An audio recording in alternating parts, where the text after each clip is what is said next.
Hello, good afternoon. Welcome back to Keys to the Kingdom. I am Monique. I hope you guys are having a fantastic day.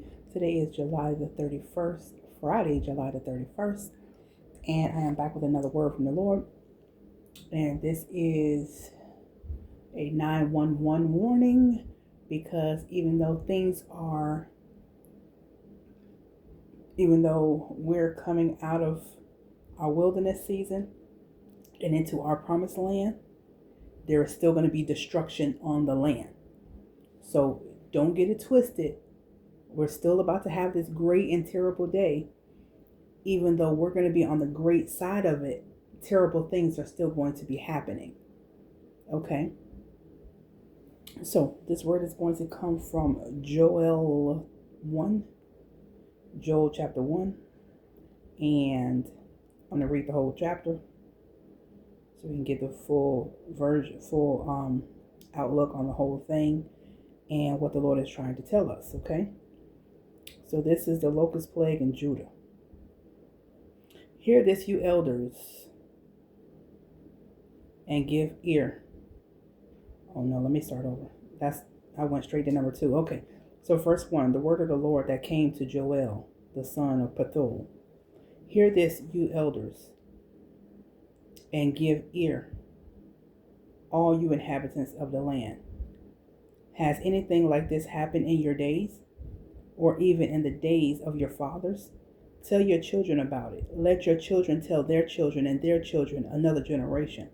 What the chewing locust left, the swarming locust has eaten. What the swarming locust left, the chewing locust has eaten. And what the crawling locust left, the consuming locust has eaten. Awake, you drunkards, and weep and wail, all you drunkards of wine, because of the new wine, for it has been cut off from your mouth. For a nation has come up against my land, strong and without number. His teeth are the teeth of a lion, and he has the fangs of a fierce lion.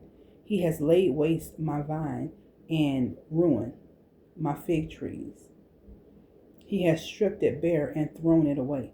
Its branches are made white. Lament like a virgin girded with sackcloth for the husband of her youth. The grain offering and the drink offering have been cut off from the house of the Lord. The priests mourn who minister to the Lord. The field is wasted. The land mourns, for the grain is ruined. The new wine is dried up. The oil fails. Be ashamed, you farmers. Wail, you vine dressers, for the wheat and the barley, because the harvest of the field has perished. The vine has dried up, and the fig tree has withered. The pomegranate tree, the palm tree also, and the apple tree. All the trees of the field are withered. Surely joy has withered away from the sons of men. Okay, so on my 13, gird yourselves and lament, you priests. Wail, you who minister before the altar. Come, lie all night in sackcloth, you who minister to my God. For the grain offering and the drink offering are withheld from the house of your God. Consecrate a fast, call a sacred assembly, gather the elders and all the inhabitants of the land into the house of the Lord your God, and cry out to the Lord. Allah's for the day. For the day of the Lord is at hand.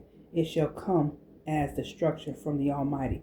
Is not the food cut off before our eyes? Joy and gladness from the house of our God. The seed shrivels under the clothes storehouse. Storehouses are in shambles. Barns are broken down, for the grain has withered. How the animals groan. The herds of cattle are restless, because they have no pasture. Even the flocks of sheep suffer punishment.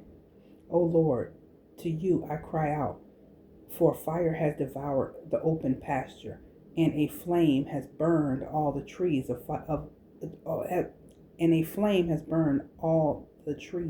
the field. The beasts of the field also cry out to you, for the water brooks are dried up, and fire has devoured the open pasture. Okay, so that's heavy. That is heavy. Okay. So this is a wake-up call. A wake-up call to the righteous, the unrighteous, the sinner, the saint, everybody. Because when things start happening like that, it affects everybody. Even though, we plan, we stock up, we do all of this, and we do all of that. When you have something like a famine that stretches across the land, it affects everybody, because those crops still get shipped out to other countries. They get shipped out to other cities, other stores, other whatever. So it's not just like, oh, okay, this doesn't apply to me because I'm righteous and yada yada yada. No, the word is specifically telling you to cry out for the land. Don't just let the devil have his way. Yes, this is a plague that's sent by God, but it still can be overturned if we're praying right. So it says a wake up call. This is to wake people up from being lazy or fake in their faith or lukewarmness. How fragile life and food supply are without God's care. Turn to God. Cry out for your family, your neighbors, the homeless, the sick, whoever. Just when you're in prayer, don't just pray for yourself only. Pray for your neighborhood. Pray for your family. Even if you just pray for your family and your family prays for their family, those prayers go from generation to generation. Pray for your neighbors. Pray for your coworkers. Pray for everybody. Even pray for your enemies if you don't pray for nobody else. Because that's where your blessing lies, is when you pray for people that spitefully use you or spitefully hurt you.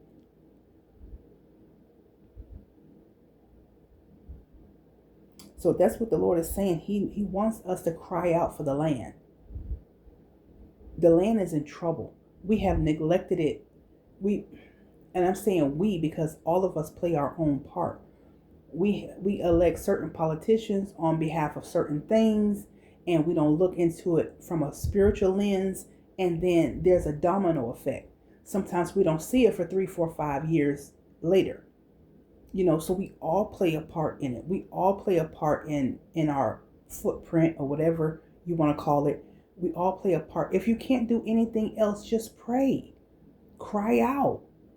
Cry out for the land. Lord, please preserve our land, preserve our crops, our trees, and things like that. We never seen nothing about no locusts or anything like that coming to the United States. Just like the word says, have you seen this in your lifetime? Have your father seen this in his lifetime? Has anything like this happened in your days, or even in the days of your fathers?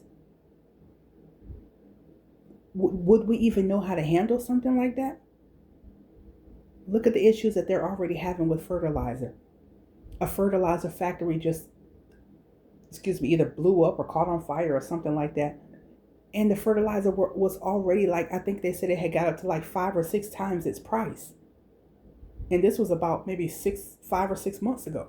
So imagine how expensive it is now. And then imagine if you have a plague on top of it. So imagine coming into next year with no fruits, no vegetables and stuff like that, or just the skimpy stuff that, that was already in rotation or have already been harvested. We would be in trouble. And then you would have to wait till a whole nother planting season, even if the soil was even plantable.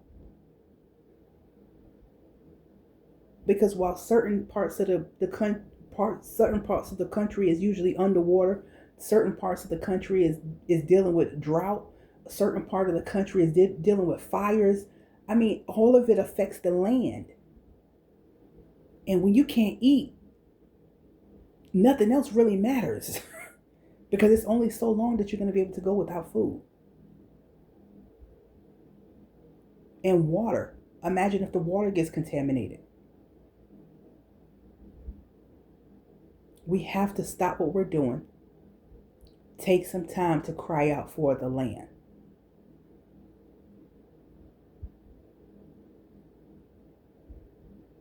We can't put that into the hands of somebody else.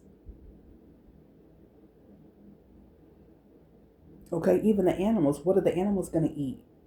A locust is nothing to play with. A cankerworm is nothing to play with. A swarm of locusts is like an army. And imagine an army.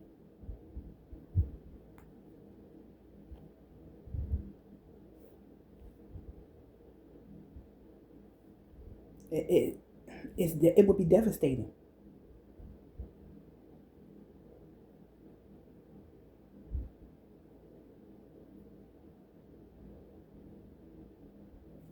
Mm, mm, mm.